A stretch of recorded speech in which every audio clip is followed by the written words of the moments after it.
อืมอืม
เผ็ดดู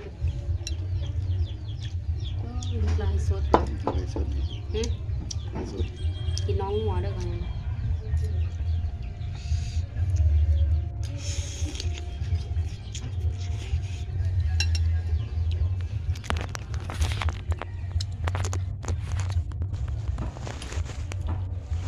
กินน้องเมียกินกับเมียกับน้องเมีย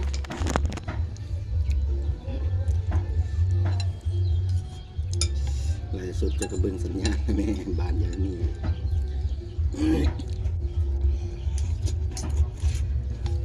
ตังโกนเอาไปหาเจ้านะ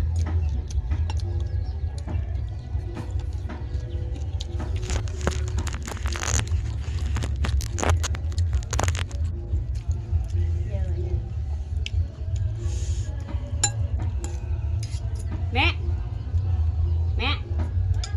หม้อนะฮะป่งแล้วนะฮะ